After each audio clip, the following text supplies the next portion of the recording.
Hello, friends. I'm no therapist, but I'm your host, Stephanie Goodman. I'm a wife, a mother, a grandmother, and a woman of faith. Often friends ask me how I have a successful marriage while blending families and staying optimistic in life. This podcast features people with real life stories about success in relationships and triumph over trial.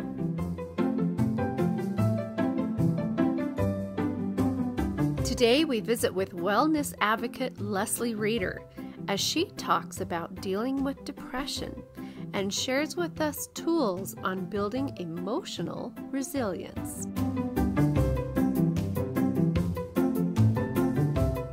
Hello, and welcome to another edition of I'm No Therapist. I'm your host, Stephanie Goodman, and today I have a special friend with me. Her name is Leslie Reader. Leslie and I have met a couple of times, so I'm excited to be able to get to know you even better. And I believe that we have a message that is really, truly needed in this world, especially this world of change and unpredictability. Would you agree with that? Oh, absolutely. Yes. So, Leslie, can you share with me a little bit about your life? Where did you grow up? How did you get involved with this community? And what is it that you're doing right now? Yes, thank you. I grew up in the Sandy Cottonwood Heights area in Utah, which is a suburb of Salt Lake City. Mm-hmm. And all my life, and I lived a couple other places, but South Jordan is where I've raised my kids most of the time, which is just right directly across from there. So I'm a Salt Lake City girl. My parents went to East High School, which is the main high school in Salt Lake City, fell in love. My grandparents were all there. So, and most of my family's there, Stephanie, except for two cousins. I'm talking all my aunts and uncles, all my siblings, everyone. And all of a sudden, out of the blue, 2 years ago, matter of fact, 2 years ago in June, here we are. Well, congratulations. I know, right? 2 years ago, I was pondering a little bit deeper than normal, and I got a feeling to move out of the city. And I have moved to a small town in central Utah with my husband, and he has a YouTube channel. So we both didn't need to be near a city to work. We just wanted to slow down and simplify our lives a little bit with our young ones that are still left at home. And we've been here for 2 years, and we are so happy. I didn't know that I'm in my heart, I'm a small town girl. I didn't know that. Really? Oh, fascinating. Yeah. I love that. I grew up in a small town, so I am a small town girl. It's a whole different experience. Well, I'm glad that you're enjoying that and you're able to stay raising your youngest children. How many children do you have, Leslie? I have 4. 2 are adults out of the house, and then 2 left at home. I have a 13-year-old and an 11-year-old left at home. They're fabulous. 2 boys. Well, fantastic. And Leslie, tell us a little bit about what your practices are. What have you been involved with? Oh my goodness. I'm not a therapist either, Stephanie. Not at all. But I'm just very interested in that world. Mm-hmm. My line, all the women in my family have depression. All. I'm talking my grandmother, and sometimes more than depression, but that depression line is completely through every woman, my nieces, my daughter, my mother, my sisters, my grandmother, everyone. So my life has been in pursuit of how to tackle that lovely challenge. It's been a great blessing to me. At times it wasn't. And I've unraveled it. I've wrestled it out. And I feel so peaceful. But peace is something that is a commodity to me and something that I seek on a high level.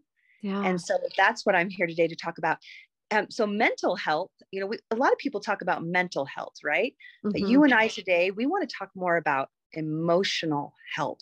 It's a sister. It's so similar. However, it is distinct and different. And I don't think many people are discussing that. Have you heard of that? I think that it's more on the lips of more people now than it has been before. It's more of a common household kind of a word, mostly because we are dealing probably more with suicide events, more, I feel, that has been addressed before, younger and younger as well. And I believe that emotional health is part of that subject, recognizing that. And I think the life coaching world has brought it in a little bit more. People aren't Mm, only going to science and therapy, they're also exploring more just different avenues. And I think true. Brene Brown is a pioneer in this field, right? Absolutely. And I think that there's people who are reading books about it. And so I think you're right. We're probably talking about it more. However, I think people lump mental and emotional together. Okay. And there is a distinction. So we can discuss that. Yeah. Well, let me ask you a personal question. You said that the depression has been part of your life experience, and you Yes. recognize that in your grandmother and your mother and your sisters and cousins and what have you. How is it that you recognize depression, and how has that changed your experience being able to recognize, oh, this is depression, not necessarily that this is who they are? Thank you. That's such a smart thing to say because my nature is so happy. Mm-hmm. So happy that when friends of mine from my youth find out that I've suffered with depression clinically since I was a teenager, they're very shocked and surprised because it's not my personality and it's not who I am inside. It's a chemistry issue. Oh, wow. And I look at depression different, maybe a little bit than some people. I look at it as all the bodies. So my physical body has a part in it, right? And my genetics. Yes. Okay. My mental, the way that my brain works, my Mm-hmm. hormones, perhaps, right? Also emotionally, which is my traumas and the emotions that get stuck and stored in there that can express in depression. Mm-hmm. Depression is different than just discouragement. I love that you said that. Let's pause on Everyone that for a minute. experiences the down feeling. Everyone. That's so human. Yeah. Depression is a pit. And it can actually lead you down to despair, which is really a deep and scary place that can lead to taking your own life. Okay. Yes. So that's why if we can section it out, what about the energetic body? Some people are very sensitive, like myself, to force without matter that's all around us. Mm-hmm. And they can be more privy to depressed feelings because you can actually take emotions from others. And that is something to be aware of when you're feeling down. Is this mine? Wow. Oh, is this my. ancestral? Right? It's maybe someone else's. These are questions that you've learned to ask yourself? Yes. And to learn to protect and to figure out how to get my armor on to help me to make sure that I'm autonomous and I'm okay inside. Uh-huh. Then the other part would be spiritual, because I believe there's a whole other dimension that can also play in our lives. And so that also can get into our thoughts, and thoughts can be not our own. And so being able to decipher thoughts, there's a whole thing we can do. And, when I was younger, taking an antidepressant, it was taboo not to do that. I actually ended up taking it eventually because I kind of had to. I was in denial about my depression for a long time. It wasn't really till my late 20s that I was able to get off my pedestal and say, I'm okay to be just a normal person that does have illness, because it is an illness, right? There's a physical component to it. And I took that for a long time, but then I was led out of it. And I was able to find some natural supplements that fed my brain enough that I don't even have to take an antidepressant anymore. I just say this because I'm really open about who I am. I completely believe in treatment wherever that leads a person, wherever the treatment is, to be able to wake up and say, I have this. I embrace that I have this. I'm not going to pretend like I don't, to put on an act or compare myself to others. That's really empowering. What is the right treatment? Yeah, I'm a big prayer, and I go to God for my support. And He has led me to a whole path of helping me with my depression. And what a great opportunity has been to get close to Him enough to understand what I need for myself. So I just really I talk about depression really openly, and I'm like, yep. And there's all kinds of other stuff that come along with it. And it's just the times that we're living in, Stephanie, and it's just okay to be real about that, in my opinion. So Yeah. thank you for Yeah. asking me, because I want to talk openly about it without any shame. I believe guilt can help us every now and then when we really do something wrong, but shame doesn't really help at all, ever. Yeah, let's dive into that a little bit. You mentioned real. Now, I happen to know that you are a podcast host for a foundation called the Get Real Foundation. Would you dive into that a little bit? What is Get Real? Well, I'm just on the board. Are you on the board too, Stephanie, of Get Real Foundation? A little You're bit. on the I board. have many friends that are involved with that, and I'd love to get more involved with it. Yeah, it's just, to me, the reason why they asked me is because I was a friend like you, but I have lived a life embracing authenticity since I was young. I believe in that. I'm a passionate, intense, dramatic person, and I am super open, and I have been for years and years and years. So I believe in that way of living real. And it helps me with my depression because, like I said, hiding and being secretive and being shameful and saying, here, I'm fine, I'm fine, I'm fine. Yeah. It just doesn't help me or anyone around me. And I feel like the more that I'm real with others, they can be real with me, and we can have real connections, and then we aren't so lonely. Well, and right? I feel like when we're open to being real, like you said, it helps us to realize that others are feeling that way. How has Get Real been a tool in connecting you with your family, being that they also suffer from depression? Well, and let's go into the foundation itself. So Get Real Foundation, and the Facebook page is kind of where I put my sights on. I just do a Facebook Live every week on Thursdays in the Get Real Foundation group. And I just get on and we just have conversations, and people make comments, and we talk about different subjects around emotional resilience, because the real moniker is R for resilience, E for empathy, A for authenticity, and L for love. And there's a bunch also, if you're interested in any of those, there's a bunch that are at the top, they're pinned, and you can look at them. And if you're interested in going deeper into this subject. Yeah. Well, let me pause you for just a moment. Oh yeah. This is actually, it was watching one of your lunches at your Get Real. Yeah, we do it at 12:30 so people can take a lunch break if they want to. Right. Yes.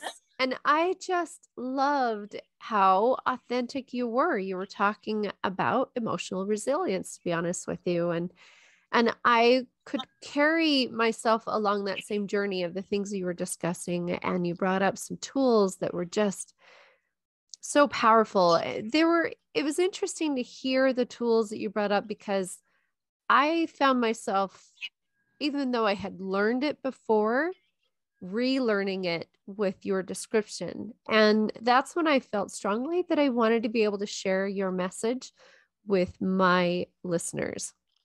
And I knew that you are authentic. You are educated, and you're willing to share that education in ways that I believe are easy for us to understand and are applicable in our lives. And I'm really excited to be able to dive into that.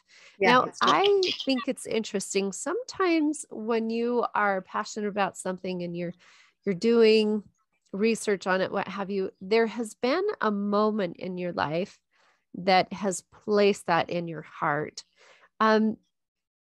Could you share with me maybe where you've talked about depression, but emotional resilience was taught in your life? Yes, thank you. I do remember the time. Like I said, I've been pursuing this for years to become person that's mentally balanced. Like that's been something I'm pursuing for a long time. And about 2.5 years ago, I think it was fall, I was listening to a conference from my church, the Church of Jesus Christ of Latter-day Saints. Yes. It was a general conference, and it was the president of the church, and he was addressing the women. So it was a women's session. It was the last time he spoke to the women directly, actually. And it was a talk called Embrace the Future with Faith. And since I was a little girl, Stephanie, I would come to these conferences and I was like, give it to me. Feed me the so deep hungry stuff. I am just so that way. I'm hungry for depth of soul, of spirituality. I love it. And, tell me what to do. Give me something big to do. I'm a doer, and I only do things when they work. Like, I don't just do things because someone tells me, fairy dust it. I'm like, no, that practices in my life are because they serve me and I know that it's right for me. Okay. Yes. And as I was listening to him, he said, he was talking about the future and some of the things that may happen with Christ's return to the earth, which again is my passion. I've been looking for that since I was little teeny child. I'm 50 this year, so it's been a while.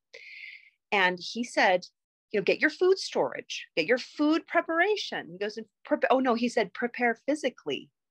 He said, but more important than that is prepare spiritually and emotionally. Oh, so emotions emotions are on my radar as much as anyone else. But when he said that, the hairs on my neck stood up, and I had a message inside that was so strong. And you need that. Love those moments. Have that under control in your life, Leslie. I got a message for myself. And I thought, well, if that's the case for me, then there might be others like me. So with my resiliency, instead of being extremely resilient, like I saw some people around me, honestly, personality wise, some people are just hardcore, grounded to the earth, strong, tough as nails people. And that is not Leslie. Okay. I can be so passionate and so loving. I mean, really outrageously loving. It's not hard for me. It just comes to me. I love people so deeply, but there's a backlash to that, Stephanie. Okay. And I can also be extremely reactive, emotionally reactive. When someone comes at me with a low vibration or a negativity, I lash back with it. I can answer it times 10. Does that make sense? Yeah. And I think that you need to talk about that. People who can be so open and loving and passionate like I am, I've just made that way. I can also be passionate with my anger. I can be passionate in depth of fear. I can be passionate with all my emotions. Yeah. And so I have to really shield and be careful about how I present myself emotionally. And I have to make sure that I'm not topped out. So meaning I've got a cup that is my body or my person, all those bodies I mentioned. Okay. And if I am topped out with negativity in my body, then I will spew out and spit out negativity. But and I like the Psalms where it says, my cup runneth over. Yeah. And I love and every time I get to that part in that Psalms my cup runneth over. Like it's the beauty cup. It's the beautiful happiness, gorgeousness cup. And when it runs over, when my own cup is filled and it runs over, then I have goodness to offer to other people. Okay. But when my cup is burnt out, if you ever put a cup into the microwave with no water in it and it's burnt out and it's going to crack that cup with the heat, the pressure, that's an unprofitable servant. That's not goodness that's flowing over that I have to give to other people. So I've learned to just pour light into my own cup so that when it runs over and then I have goodness to offer to others. And then I am a profitable servant. Yeah. So that's how I live. And that's one of the things I learned, but the origin was that invitation. You ever had that where it's just a simple phrase, but it comes to you with such power. And that your life needs to reroute on that path. Yeah, absolutely. For me, it was hearing that I needed to learn to receive personal revelation. And that was 2018. It has been a personal desire of mine to really strengthen that revelation, to be able to open my heart, open my ears, open my spirit to receiving revelation and trusting my own personal revelation. I think that that's really where it's at, is trusting. Like you get those little messages and you think, oh, that's really good. And then afterwards you think, maybe that wasn't from there. Maybe that was from here. Where do I run with that? But trusting. You're so right. You're so right. That personal revelation is. So that actually was the first piece for me too. Thank you so much for mentioning that. And you were talking about relationships. how that affected my family. That Yes. phrase that we would not be able, from the president of my church, President Russell M. Nelson is his name. He said, you will not be able to survive what's coming without the ability to receive personal revelation from God. And that changed not just me, Stephanie, but you could probably speak to this too. I hope we're going to put your husband on the spot, but my husband changed like nothing I've ever seen. You know, that idea of having a total change of heart. Yes. Lord, the Lord, you know, so he changes us. Like for me, he changes me line upon line. Like this has been a 50-year struggle to get to the place of peace that I receive now. I've been working for literally years and years and years and learning more and more along the way. My husband went from a place of just not awareness at all to all of a sudden complete awareness overnight. He was 1 foot in, 1 foot out. And then that washed over him. And he's become a true disciple of Jesus Christ ever since, to the point where he would not reach out to others very much with his light at all. He would hold it. He would feel nervous around people. He didn't want to stretch and reach out. And now I would call him my greatest example of a beautiful minister. He reaches out to everyone and is actually as friendly, because, you know, I'm friendly naturally. He wasn't. He's as friendly as I am. Really, he feels totally comfortable to get to know people and love them on a huge level like me. And now we do it together. So that was transformational, not just for me, but for our family. Absolutely. I can see that. Leslie, I want to ask you a personal question because you did mention depression and you did mention resilience. Was there a time that you struggled with who you were? Did you suffer low self-esteem? My nature is confidence. That's my nature from the time I was little. And then, but when you're extra sensitive though, right? HSP, empath, I relate to all of that. A highly sensitive person. Okay. That's actually a term that they use in the counseling world now. I'm like, oh, highly sensitive you person. know me. You're recognizing me now. So because of that, I do care what people think. And you know, a lot of people say, oh, well, just stop caring what people think. Yeah. Well, I think we need to understand, we need to embrace ourselves a little bit. We're all made different ways. People who are extremely naturally emotionally resilient. So I'm pursuing it when it's not in my nature. All right. But people who are naturally that way, they do have a little bit more of an armor up with people and what people say. But those of us who are super sensitive and we do take in emotions a little bit easier. Yeah. All of us do, I think, but there's just different levels of it, right? Yeah, I appreciate learning that. We do feel that more, and we try to please and people please a little bit more. So yeah, it's okay. I think we need to embrace who we are and also refine who we are at the same time. Trying to change who we are doesn't really serve us. To be able to say, no, I love myself honestly how I am.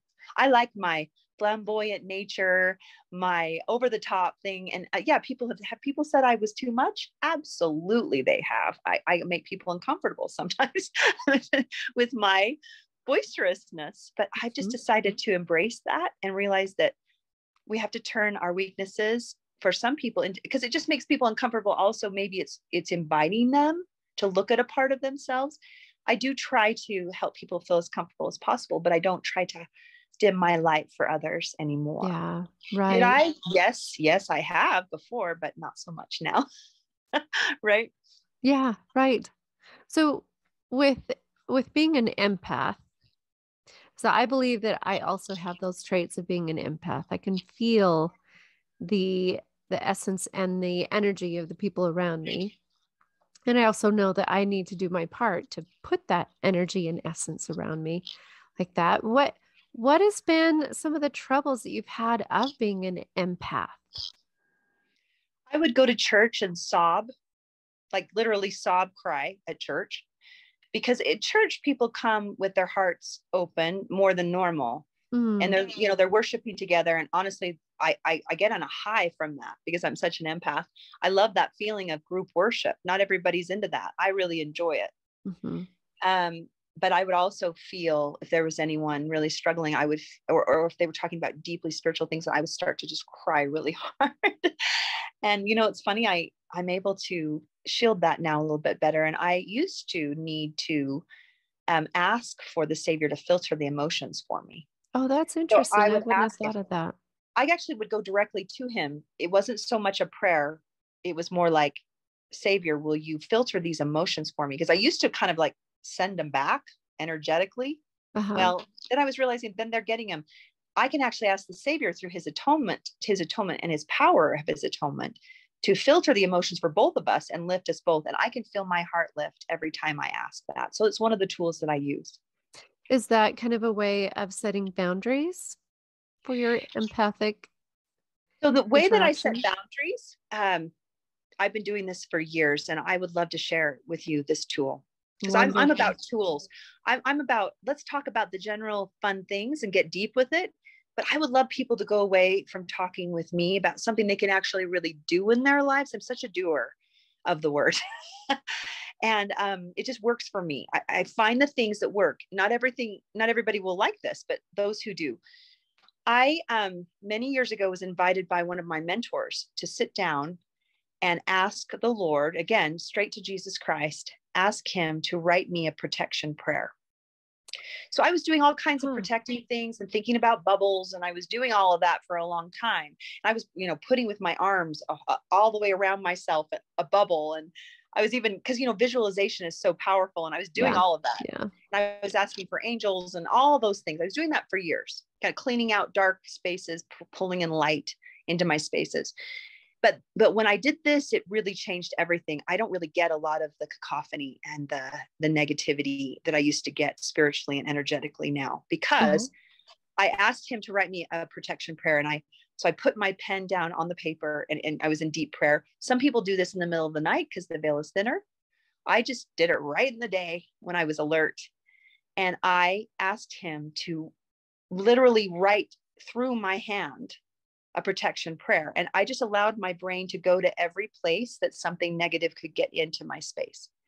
So I'd been searching that for years. So I knew a lot of stuff, but I allowed him to craft it for me. So I asked his help. Okay. Because I wanted it to be a heavenly process, because I knew that the protection would be so much stronger if it came from him. And I wrote it down, 2 pages, no editing. Now, when you said that you went to places that darkness could seep in. Yeah. So things like in my home, sealing up the windows, and this is the spiritual body that I was telling you about, because the spiritual, that other dimension, can bother those of us who are sensitive. I have a gift of ministering angels. So I see and I hear and I feel, and it's beautiful. And since done my protection prayer, I don't feel the dark. I don't feel the dark. I'm completely protected from it. Completely protected. That. And not to say that there's not a purpose in that for some people, but I know people who are sensitive and they're very scared because they see the scary stuff, because there is scary stuff over there. But I just feel, I just feel total peace about it through this. And so I don't say every word in my protection prayer every day, because I enact it every day. I ask for it to come up every day. I just say, wilt thou give me in my prayers, this is to Heavenly Father, the favors and blessings of the protection prayer that thou wrote for me. Because they're one, right? And they've got to be changing depending on what you're going through at that time. Thank you. And you know how I address that? Because it's actually 6-7 pages long now, because I add to it when I get revelation to add to it. And I can't read the whole thing. So what I say is, will thou give me the favors and blessings of the protection prayer thou wrote for me? And wilt thou give me anything that I didn't include today? And sometimes I include my children in there with their permission, and my husband and some other people have asked to be in my protection prayer. So for all of them, I say individually and collectively for all of us, whatever we're needing that isn't in the prayer too. Wow. So then I'm a believer in asking for what I need from God in specifics, and also letting him handle it. I have learned to let go a little bit, because I'm a bit of a controller. If I just let my own nature take over, I want everything to be exactly right how I want it. And letting go of my own way more, and surrendering to the will of what God wants for me, and asking for what's right and for what's good in faith, doubting nothing. And that's how my life has opened up in so much goodness, because when we just kind of let go and let God do it, things go so much better. So now, you know how you were saying that every little thought that came into your mind, and I used to be that way too. I'm like, God's behind me in everything. So if I'm thinking of something, it must be important. Now I know that that is true, and I'll write it down, and then I go over the list later. What is the thing that is most pertinent? What's the thing that will help me the most? What's the next step for me? And that has I love helped the me so much powerful better. questions that you're asking yourself. I think that if I can learn to implement questions, like you said, I like to have the details. That's probably something that I'm trying to practice more often for myself, is asking those questions and being direct with the questions that I'm asking, because I want to be listening for those answers. So You thank know you for what? sharing that. Thank you. And you know what opened it up for me? Because you were also asking, it was my son with autism. So I wish I now have a life where I choose to be humble instead of I'm waiting to be compelled to be humble. So I used to wait for a big trial to learn these things and grow on this level. And now I'm just doing it on my own and choosing into it. Does that make sense? But That's when my like son praying was for born, patience, right? when my son was diagnosed with autism at 4 years old and had violent outbursts and just was absolutely out of control and not at peace at all, it forced me into making sure that I was doing the right things for him and not just everything that came across my path. Does that make sense? And now he is a very balanced 11-year-old who has autism, and the autism is delightful and wonderful, as opposed to any minute he's going to start taking chunks out of the wall and saying really violent things and just being out of control, because his brain would be overwhelmed all the time.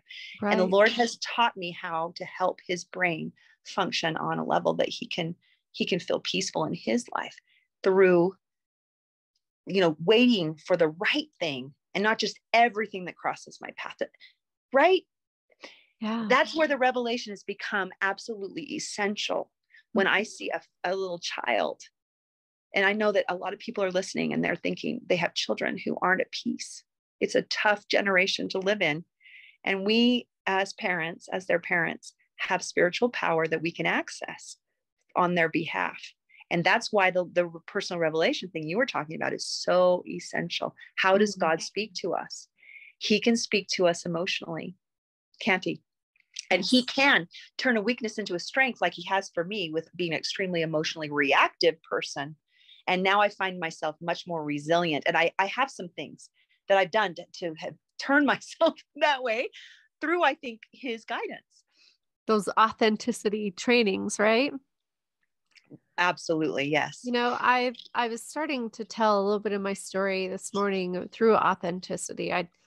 I love my children. I love being their mother, and I love that they come to me when they're having tough times. There are some tough times that I feel like I don't have the answers for them. And part of the reason, like you, where I find myself diving into tools that will help me, is so that I can turn around and teach those that I love and cherish, right? Those relationships are so important to me. And I had some situations from both of my children about the same time. I thought, wow, this is pretty heavy, especially when I'm trying to emotionally get involved with welcoming you onto my podcast. I realized it actually is such a gift that they're having these complications right now, because now I can be more authentic in the questions that I'm asking you, and hoping to embrace knowledge and tools for them to be able to use. So with that, I would love to dive in a little more to the authenticity of self-love. I know self-love has been a journey for me. I can actually pinpoint a time when I started really focusing on self-love, and then other times when I got numb to self-love and had to be reawakened to practicing that again. Leslie, can you share with me where you started learning about self-love, and what tools do you find yourself using when when things are taken from underneath you, you know, like the concept of the rug being swept out from underneath you, there are those Yes. moments, right? And For that's a when we reactive really have person, to be emotionally mhm, resilient. you're so correct. That's actually what I'm desiring the most. I'm still a work in progress. And I want everyone who's here listening to understand that I'm not coming from a place of perfection on this. Yeah. I'm still climbing the ladder. And Mm. one of the hardest things that I find to do as a reactive person is when I'm tired and grouchy. Just last night, I was tired and I started to be grouchy and I was starting to spit, you know, the negativity because I was feeling that way inside. And instead of taking a moment and taking a deep belly breath, Okay. not a shallow lungs breath, lungs come after. You start in the diaphragm, you start really deep. Let that belly hang right out like an inner tube, inflate it. Give yourself a food belly, right? Exactly. And then pull out. When you're expelling the air, you're letting all the sludge around your heart or whatever, that deep emotional stuff that's trapped in there, you allow it out. And when you visualize that, and when every time you're breathing, it's about emotionally releasing and then filling up with oxygen, which is light, releasing the dark through the exhale breath, and then pulling in through the light. And then also just being able to maybe count to 10. Okay. So that's just a really good thing in the moment, when you're in the moment and you're starting to get out of You're in the control. fire. Sure. Mm-hmm. I'm still working on that. And I Yeah. actually, I number myself. So where am I? And I love the number 7. It's the number of completion. I like numbers. I like 11 and 7 the best. Uh-huh. And so 7, 0 through 7, not 1 through 10, 0 through 7. Where am I at? I actually learned this from a wonderful thing that I pursued, a class called Joytageous. And everything, so you can think of it on the levels. And when you need to go to self-care, it's about a 2. When you're bottoming out at 0, Mm-hmm. I was taught in this class, find a place in your home that is your special place. I have a sunroom that I love to go to. Sometimes it's too hot or too cold in there because it doesn't have, you know, and I'll go to, this is really crazy, but I go to my bathroom. I'm not kidding, because I think this comes from when I was a young mom, and the only place you could go to get away from children was the bathroom. And even then they come right in. And even then they knock on the doors. But at least what I do is I shut the door and I turn on the blow dryer. I'm not kidding. I do this. I turn it on low. For a very emotionally sensitive and spiritually sensitive person, meaning energetically, if I don't hear anything, I don't hear anything booming or people fighting or whatever's going on in my house, the commotion in my house, we can also compare this to the world. White noise really helps me. And the blow dryer is warm and it's loud. Yeah. I have a little bean bag in there. I have my vision board in there. And I have a drawer in my bathroom drawer, the bottom drawer, that is my happy stuff. I have my beautiful rocks in there that I love. I have things that smell beautiful. I have cute little books. I have pictures of my family. Anything that is precious and special to me, I put in my drawer.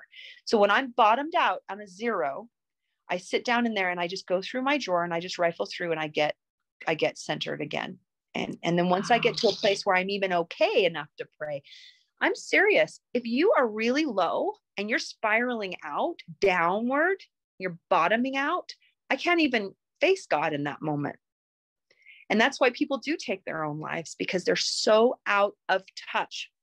And numbness that you just mentioned, that's a sign that you're really topped over with so much negative trauma emotion from a long time ago that you can't even feel anymore. Feeling is great. Crying, laughing, sneezing. What are the natural ways that our bodies release emotions? Coughing, Yawning. People yawn like crazy. Pardon me for bringing this up on the podcast. Maybe it's impolite, but forgive me. I got to be real. I pee. I have to pee when I'm releasing emotions. Your body naturally does it. And if you set intention behind when you're doing something natural, then it really does work, that you can let go of stuff. You don't even need to necessarily name them in that moment. However, naming them is very great and good to do. But then I go up to a level 1. And if I'm a level 1, then I can start to process the emotions. Okay. So once I'm 0, I need to get to a place where I can even start to process it all. I can pray, or I can tap. Tapping, some people, there's a whole science behind it, but for me, it's just tapping out the energy. Okay. There's a scripture and it talks about hard-heartedness, and then it talks about brokenheartedness. Okay. To me, they're opposite. So hard-heartedness is that numbness where you have much, like, you didn't mean to, but you put so much blockage around your heart, you can't even feel. So I want to break that up. And I want to get to a broken heart. Broken heart doesn't mean like what we think it does to me. It means like fleshy, like getting through the hardness. It's broken up. Does that make sense? There's contrite spirit. There's openness to letting in the light, right? Exactly. You're opening it up. So then again, the questions like you were saying. So I'm asking questions to myself. This is my self-care. Before I can even help my children or anybody else, I got to make sure I'm okay. Can you share with us some of those questions maybe you ask yourself in a place like that? Yes. So I say, okay, what's really going on right now? I'm trying to just get general, what's really happening. So generally when I feel terrible, it's because I've been triggered and someone has come at me with something that they're upset about, or they're upset with me. Right. And I'm so sensitive that I take that really harshly and I'll spit right back at them if I don't get, okay, why am I so triggered? Why am I so angry by this? I used to blame everybody around me. I was the best victim in the world. Prize level victim was me, especially when I had gone through abuse and I gone through divorce and all those things, right? I put the victim card just right here on my head. It's so easy. Sometimes it's really comfortable to wear the victim card, right? I loved it. I was the right one. You were the wrong one. You did terrible things. But guess what? I participated in the contention. Therefore, I had accountability for that relationship power. And so when someone comes at me and I put myself on that pedestal, oh, you're so awful. You did this to me. And now I feel terrible because of you. Instead, I've changed that dialogue inside my head now. Instead, oh, this is interesting. I'm feeling a lot of stuff right now because my husband or my child or my friend is saying this, or some random person. I'm being triggered. I wonder what that is. Let's bring it up. Let's bring up that trauma. Let's address it. Let's face it and release it and fill it with light instead. I look at myself as a cavity that vacuum out the darkness, fill it with light. So I go into my space, my special sacred space, and I try to get alone if I can. If you can't get alone, then breathing, right? Counting the putting it on a shelf, waiting to get to be a place where you can get alone, because sometimes we're too busy. That's a really good place. I've never thought about that, because there have been times that I think, if I just had time to be able to really emotionally dive into this, but I don't have time. I've got to get out the door, or, whatever it is. In the car, interrupting. When you're driving the car, you can sing at the top of your lungs, or you can listen to a podcast, or you can just talk to God in your mind, or you can process in the car, right? That's a good place. If you're driving somewhere, just don't distract yourself and let everybody talk and get on their headphones, whatever they're going to do. And you get in. I crawl inside my own heart to get quiet inside so I can communicate with deity, and I call them my heavenly team, because there's a bunch of them that are great and light that come help me, right? I even have ancestors that come help me. Wow. Right? I call upon them. And I remember I enact my protection prayer, make sure that I'm getting, and I make sure, and I call them by name. I call Heavenly Father by name, God of Abraham, Isaac, and Israel. Wow. God, because I want to make sure that I'm not deceived. Jesus Christ, atoning one, resurrected being, making sure that it's him. Okay. When I reach out, that's important. We don't want to get, voices that are, we'll talk about the thoughts in a minute. But anyway, what is really happening here? Breathing into it. And I get quiet inside, crawl inside. And then I say, where am I feeling this in my body? This is after I've been triggered and I'm no longer blaming them. And I'm realizing it's an opportunity to face myself. I work on myself and everybody else rises. I no longer try to fix everyone around me. That used to be my life's mission, fixing everybody. Realizing that is not my job. They have their own savior. Wow. I go to my savior and I work on me. And when I rise and I vibrate high, other people want to come up where I am. But I can bottom out too easily. I got to make sure I'm up. Got to make sure I'm okay. Yeah. And anyway, the opportunity to release that emotion. Then I say, where is it in my body? And when I ask that question, my body's really sensitive and it'll bring it up somewhere where I'm holding it in my body. Have And you then been surprised by some of the places, or was it always truthful? Absolutely. I get crazy tingles on one leg or right here on the side of my head, or so interesting.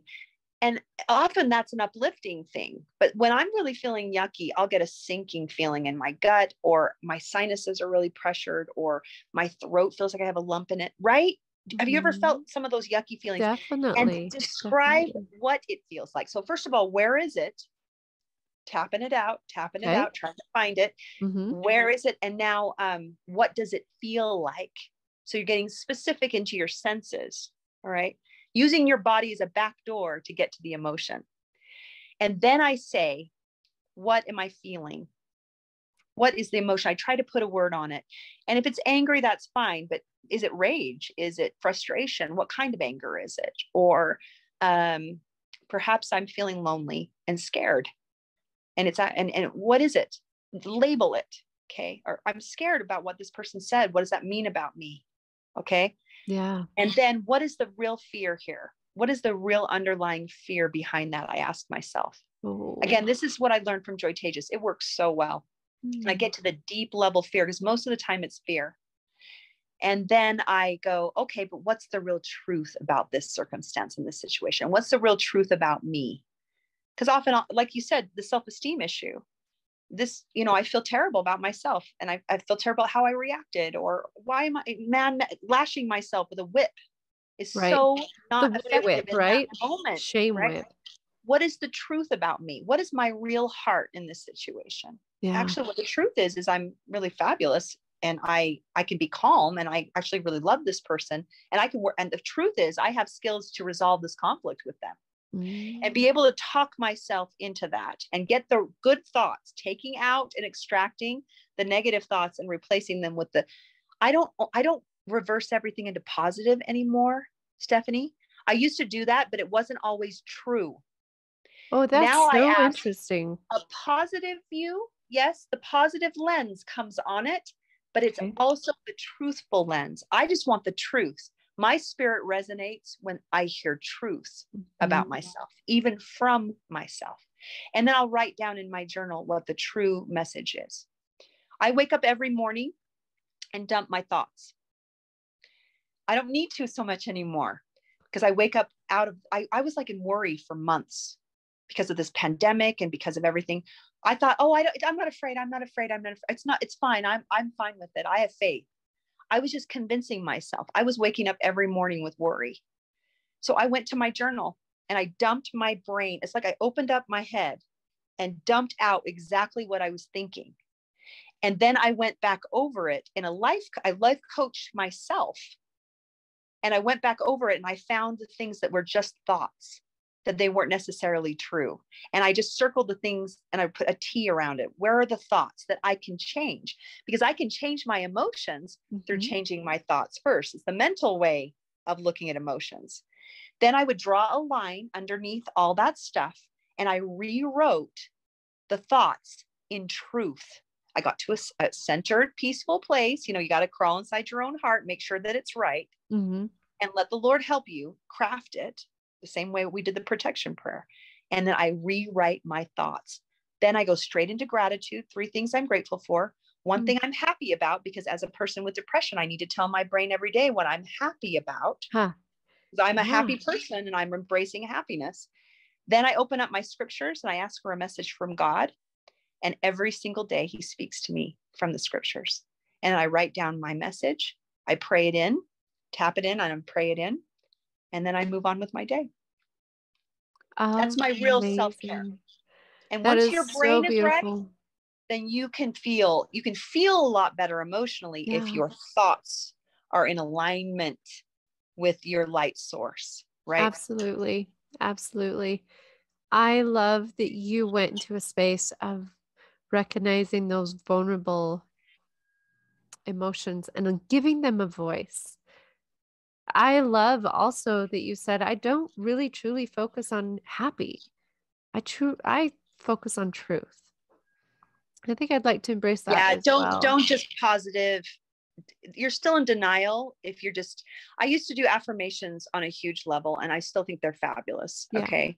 But now I ask questions in my affirmations so my subconscious can answer. And then I'll do statements. I am statements, but only if they're true. Because my spirit's out of resonance.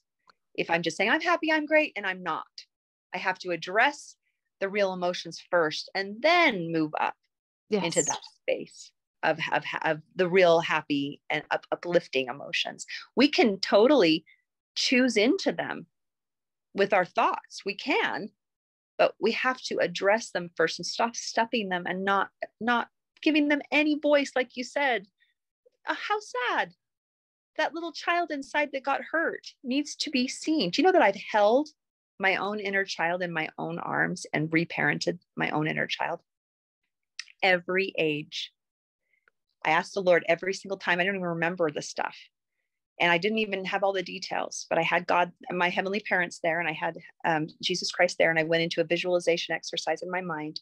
And I took that little newborn baby that was me, that needed something. And I held the baby and I loved the baby myself. And then I asked for the baby to come back into my heart and age with me. Wherever I've had trauma in my life, I've gone all the way up to age 30. As part of my emotional self-care is that I have to address those traumas. I don't need to refeel them, but I can, as the woman I am now, give love to that child and forgive everyone who didn't love her in that moment. Right. It was probably a perception in a lot of situations, but whatever beliefs were formed from that traumatic place, I no longer want to live that way. I want to recraft my own beliefs. Have you ever tried that, Stephanie? You know, I've been taking down that road recently of recognizing and acknowledging that inner child. I did have an opportunity, if I have a minute to share with you. Love to hear. Well, I was at a retreat, and at this retreat, there was a lot of emotional things going on. People were sharing emotional things, and I really felt like I got this and was being my very friendly, outgoing personality. And at one point, I went into this little 7-year-old where I was not being accepted, I thought, by the group that I was supposed to be with, that they were chumming around with each other and I was left to be me. And it was not comfortable for me to be feeling that way because I'm supposed to be a little misconfident, right? And here I am feeling picked on, like I didn't belong, that others didn't really love me, that they didn't want me around. Like these are the thoughts that were in my head. And I was in a library filled with all of these self-help kind of books. And the one that I actually was drawn to without realizing it was Brene Brown's talking about shame. And what kind of people not to share your thoughts with. That was really interesting.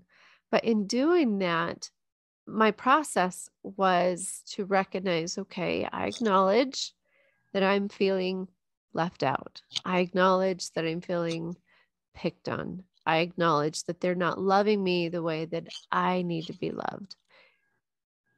And after doing that, it was like that just dispersed. I didn't feel that way anymore.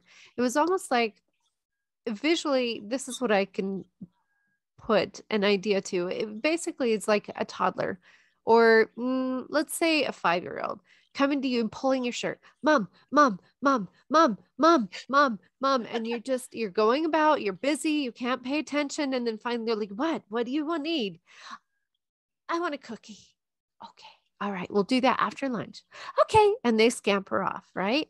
But until you choose to pay attention to that nagging feeling, it seems too heavy. It seems too important. And it expresses itself in so many different ways in your current life, doesn't it? It sure does. Unless you answer that call, it's absolutely such a fabulous experience. Let me share the happily ever after that happened after that. After learning, oh my goodness, if I'm feeling this way, I just give a voice to it and I recognize it and then I release it. I went and I decided to take myself on a nature walk. How do you And release it though, Stephanie? What way do you release it? thank you for asking that. My power tool has really been writing. I write things down. Mm-hmm. And I've learned, because I suffer with spelling, that used to be a point of pulling me down self-esteem wise. But I give myself permission to not worry about spelling. In fact, I'm an artist, and so I'm very detailed about things, but when I'm writing my words out and my expressions out, I give myself to just scribble it out. Look at that. Oh my word. My beautiful journal that my husband gave me. Guess what? I I have have a very volumes similar and one. volumes and volumes. Isn't it wonderful? We're mental processors probably first, because our preferred way is writing. Yeah. But Yeah. And it's very heavy in their minds too. Mm-hmm. Becomes very real in our minds. Yeah. Yeah, we So can create our writing it reality out, through our minds.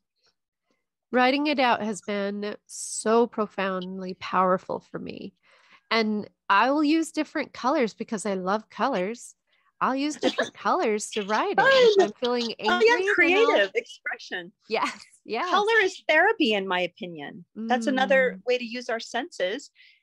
Visual colors. My friend drew these very simple, beautiful drawings about, look at the colors. Yeah, I do see. How do the you colors. react to that? Right? It's healing to me. Look at this one. Oh, Different colors do different things. they Oh, do. what does green do to you? Uh-huh. Is that love for you? Yeah, look at that. Anyway, keep going. Interesting. Yes, that's beautiful. So after I've written out in the colors and I allow myself to be whatever age I'm expressing that. If I'm a 3-year-old, I'm not worrying about spelling or drawing it correctly. I'm just scribbling. And if I'm a 7-year-old, I can spell some words, sad, mad, what have you. Then I will crumble up that piece of paper and thank it for being part of my experience. And I'll eventually burn it. There's something about the smell of burning. Stephanie, you are my sister. I love burning it up because it doesn't exist anymore. And it's like burning out of my soul when I burn up the paper. But yeah, you can stab the paper and get mad at paper before you burn it. Oh, yeah. And in a stainless steel bowl, somewhere safe, because I have burned things before. So be careful, everyone. Mine is usually in the fireplace. I put on a timer for 7 minutes because remember, that's the number of completion for me, because I don't want to go too low. Yeah. I want to take it in increments. I don't want to bottom out through the writing, like just write out all the emotions. Just, I feel this because of this. And I don't spell it right. And whatever is in there, if there's a swear word in there, it comes out. Not very often. I'm just not a big swearer. I'm proud of you for saying that. I'm glad that you said that. We do not judge what comes out of us. Just let it out. It's in here. We need to get it out of this cavity onto the page, burn it up. Mm-hmm. Fabulous. And I scribble sometimes too. And until I get to a circle where there's an open space where I'm ready for light to come back in naturally, I just scribble all over and all different colors, like you said, until I get a circle. Wow. And then I'll burn it up. You and I. Yeah. We're using the same tool, Stephanie. That is so amazing. So amazing. Yes, I love that. Well, and then I feel like it's important to replace those words with truthful words. I'll do a gratitude in the evening or just every day, three true gratitudes. Yeah. You know what that has done for me? I'm grateful for everything now. I turn on my shower. I'm like, oh, this warm shower coming out of the wall. A waterfall. So I love waterfalls. Thank you. I'm so grateful to have the best washer and dryer in the world. My favorite that I've ever had. Every time I use it, I get excited. Right? The little things. That's how we live in joy and happiness. Mm-hmm. It's not having some grand event all the time. Sometimes those happen too.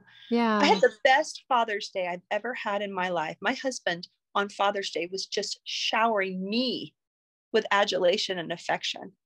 But that comes from me being so kind to him. And I don't always feel kind towards him when I'm upset with myself. That's where we strengthen our relationships, for getting good with ourselves and truly loving what God has given me. This body that God has given me is a joy, and it works as well as it can. And it's amazing. Yeah. Right. I don't want anybody else's body. I don't want anybody else's life. Yeah. I choose into what I've been given, and the beautiful challenges and wonderful joys and miracles too. Right. Appreciating every single second of it. Yeah. So after you dump, you process. I kind of take an hour, but then I just start to do my light activities. And gratitude, to me, if you're spiraling down and you want to spiral back up, the way to shift that energy back up is to get into gratitude, because you can choose into gratitude even no matter how low you are. You can find things. No matter how low and difficult things are, we can find things that are wonderful and grateful and miraculous. And we can absolutely give the glory to God, who presented that gift to us, whatever we're grateful for. Because I want to tell you, we don't have to be able to have that peace. That peace is a gift from heaven. And when we do, that's a prayer. It's a constant prayer. It's praying always. Yeah. Is being in a state of gratitude all the time. Yes. Yes. How can you be sad So when you're gratitude? You know what I mean? And then, okay, then we'll come back to sad again. But the normal, if you just pick out every little thing, oh my goodness, look at my gorgeous flowers. My roses are blooming. My peonies are blooming. I get 1 week of this. Smell it, embrace it. I was at Lagoon the other day, and I was just so grateful for Lagoon. They keep their grounds so beautiful there. And every time I passed by the rose bushes, we stopped and we looked at the colors and we smelled them. There was a church there.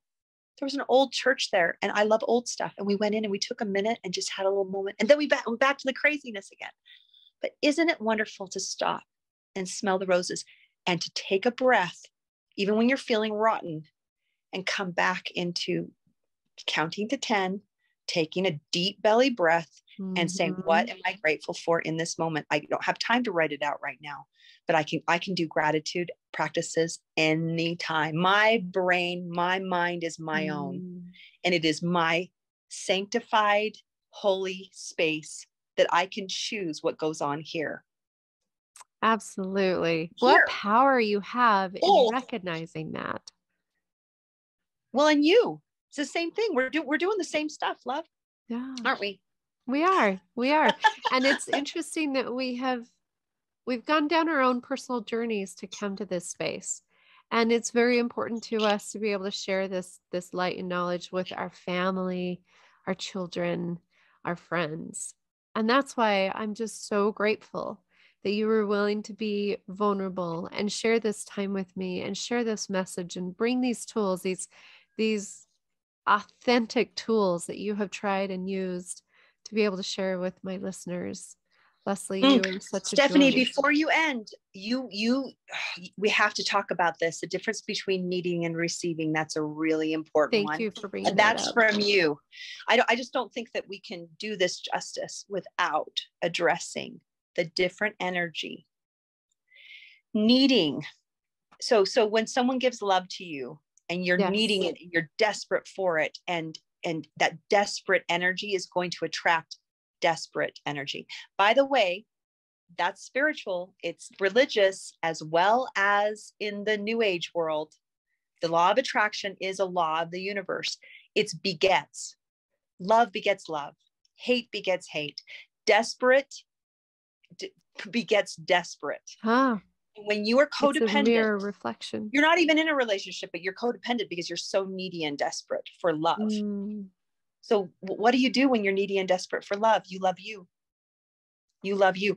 You don't have to wait for permission to get love from anyone else, because you can choose to love you right now. If you truly are alone in the world, most people aren't. There's someone who loves you. Find that person. In that moment when you are in despair, you find that person who loves you. If you cannot pull up and you're in a nosedive in the airplane and you cannot pull up on your own, you get that person. Matter of fact, write the list before you go there of the people the rescue list of people you can call to help you. And if you can go to God because you're in a place where you can, then awesome, because he's always there. Always, always, always. Your heavenly parents are your loving source. If you don't have parents on earth that loved you the way that you needed, then you go to your loving source of heavenly parents. You go to your adopted parent or your adopted sister. You go to whoever you need. It's fine. It doesn't have to look the way that the perfect picture looks. Right. Right. Yeah. If your children have rejected you, guess what? You go find another child to love. Someone else would love to have your love for them. Oh, that's so beautiful. Receiving is a different energy. And by the way, I'm working on it. Mm-hmm. Those of us who have been fixers our whole lives, we need to work on learning to receive love. And you know what I think of? The infinity symbol. I love that symbol. So the love goes out. I can give love out really easily. The love comes back around. That love that I've given out comes back around. It comes to me. Yeah. And so when I go to a place like church, a lot of people have told me that they don't feel comfortable at church because they feel so stared at and like, what are they thinking of me? What are they thinking of me? So you take the arrows and you point them out. You've got a whole bunch of arrows, imaginary arrows, just, oh, maybe I don't look right. Maybe I don't sound right. Maybe I'm not saying the right thing. And whatever it is, and you take the arrows and you look at someone else. There's got to be someone in that room who's feeling like you, who could use a friend, and you push out with love. You literally push. You know, faith is a pushing action motion. So is loving. Loving is a verb. You love in an action. So you push with the arrows, and you know, when I do that, I don't take their crap. That's what gives me the boundary. Okay. I don't even see it. I don't even hear it. You're too busy pushing it out. I'm pushing that love so strong, and I can feel it really easily when I do that. I just have to decide it here, and then I start to be able to feel it here. Okay. And when I do that, I don't take back their stuff. There's a natural barrier where I'm showering love so much that who are you? You know, when you really put your attention and focus on the spirit of that person, you can draw light from them because you've already filled up your cup with light. You can draw light from them. There's light in everybody. Yeah. I'm talking every person. Some people you really do need to stay away from. I get that, but you can draw light from everyone when you push out love deep enough and strong enough. And everyone feels loved. And when they feel loved and received by you, then they're going to want to love and receive you back so much easier. I absolutely believe that that's how you live your life. In fact, I distinctly remember when you and I met for the first time, we connected. We were a love fest. It was so yummy. He's like, oh, I love you the way you love me, and we love the world. Combustion in the middle. That was awesome. Oh, thank you for saying that, because it's true. We didn't need to know each other physically and have all the years behind it, because our spirits can connect. Do you find that to be the case with some people? Oh, and yes. Honestly, it can be most people when you just are so bright. So the self-love is the key. And forgive me, I'm going back to scripture again, but let's do it, because this is a Bible scripture. You love God with all of your heart, might, mind, and strength. And then you love your fellow man and your brethren and your sisters as yourself. So it's 3 steps, but it's you love God. So your infinity symbol, sending it up to him, he's sending it back to you, and you're receiving it, and you're loving yourself and really saying, I forgive myself completely for everything that I have done. I'm not carrying that anymore. I am of worth. Yes. No matter what I do or say or am or look like, I am divine. And that work, yes, it comes from the divine, and you receive it from the divine. Then the cup runneth over. It's your cup is always filled when you're getting it from your heavenly team. Right. And then you're just spewing it on others instead of the vitriol. And can I say again, and I want to reemphasize, I am not in this space all the time. I am a human person, and I receive those mistakes. I'm accountable for them, and I go to God to help change my heart. But I want to tell you, Stephanie, you and I, it seems like we're just like amazing all the time, but we have our low moments, and we need to get refreshed in those moments. But let's just be aware and have the wherewithal to take care of ourselves. Oh, I'm acting poorly. Must mean I need to go to my sacred space and take some time for myself. Right? You need a nap. Up so late, and then I would have been so grouchy last night. Okay, now I think we're complete of the subject for now. I think we've covered the basis of it. Well, and I hope as you and I can tell, we could go on these subjects for hours upon hours and share more and more personal experiences. I'm so grateful that I could be able to have this time with you and to share our experiences and to share these tools. I know I want to come back and listen to this podcast again with pen in hand and the pause button so that I can implement a lot of the things that you've shared with me that have just enriched my experience. Leslie, thank you so much. If there was anything that you could give yourself advice now, looking back on what you've learned, what's something you would share? And we'll end with that. To be kinder to myself. Hmm. My mother was a perfectionist. She had severe depression because of it. And honestly, most of my friends of my age, I was 12 in 1984. I mean, it was a fabulous time to live. Okay. But we were raised by a whole generation of depressed moms because of perfectionism. Huh. I would tell myself, you just don't need to be perfect to be lovable. You don't need it. You can be exactly who you are and trip up and fall and get up every single time. Keep tripping, keep falling. It's okay. It's okay. Yeah, perfect. You're loved anyway. Perfectly, imperfectly, in every way. That was beautiful. Thank you, Leslie. Thank you, Stephanie.